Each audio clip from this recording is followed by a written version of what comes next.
हनुमान जी को प्रसन्न करना कोई बड़ी बात नहीं है, लेकिन मंदिर में जाने के बाद जब आप बाहर निकलते हैं तो आपको दो काम करना है। कौन सो काज कठिन जग माही, जो नहीं होई तात तुम पाही।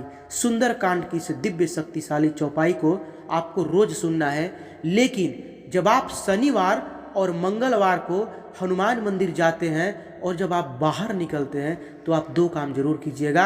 आपके घर में धन संपत्ति की कभी कमी नहीं रहेगी। घर में किसी भी प्रकार का क्लेश रहता है, लड़ाई होता है, झगड़ा होता है, आपके घर में हमेशा पैसे की कमी रहती है, तो आपको दो काम केवल करना है।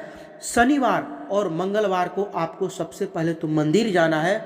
मंदिर में जाने के बाद आपको पूरा हनुमान चालीसा बैठ करके आपको वहाँ पे बोलना है ध्यान में। उसके बाद हनुमान जी को एक नारियल चढ़ाना है।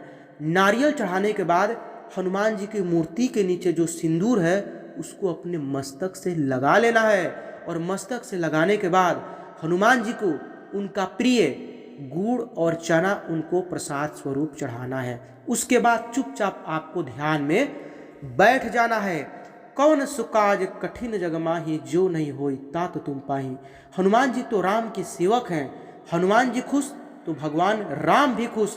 उसके बाद आपको क्या करना है, अतुलित बल धाम हेम शैलाभ देहम, दनुजवन कृशानु ज्ञानी नाम गर्गण्यम, सकल गुण निधानम वानराणामधीशम, रघुपति प्रिय भक्तम वात जातम नमामि।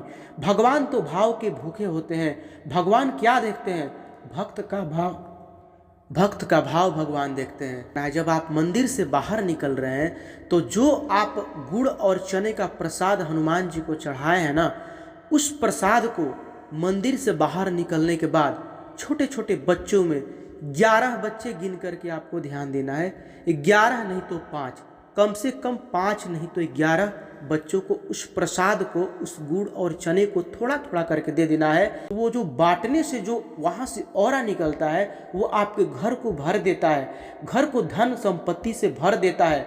घर में जो क्लेश हो रहा है खत्म हो जाता है, घर में जो आसुरी शक्ति है वो खत्म हो जाती है।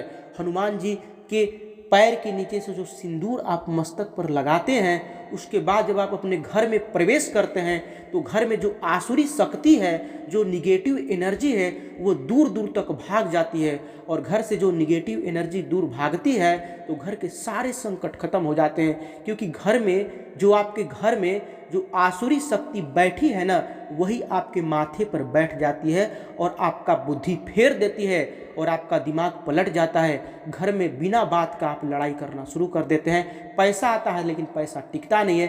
तो उस आसुरी शक्ति को कौन भगाता है, वो तो हमारे हनुमान जी भगाते हैं। भूत पिचास निकट नहीं आवे, महावीर जब नाम सुमाए।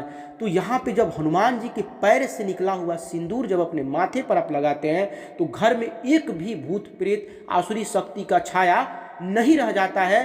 अतुलित बलधाम हेम शैलाभ देहम, दनुजवन कृशानु ज्ञानी नाम गर्गण्यम, सकल गुण निधानम वानराणामधीशम, रघुपति प्रिय भक्तम वात जातम नमामि।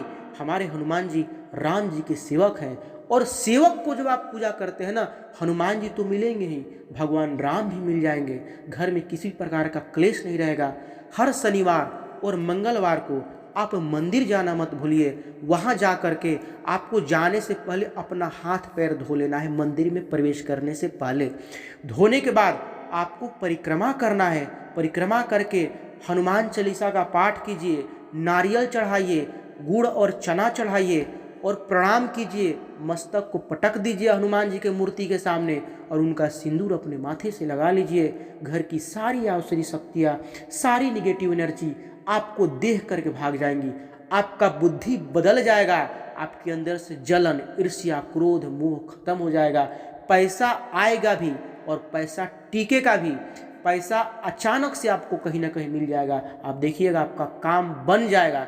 जो काम बहुत दिनों से लटका हुआ था ना, वो काम बनने लगता है, क्योंकि आपके घर में जो आसुरी शक्ति है ना, वही काम अटका देती है, आपको आगे बढ़ने नहीं देती है। तो वो तो भाग जाएंगी। उनके भागने के बाद आपका हर काम बनने लगेगा।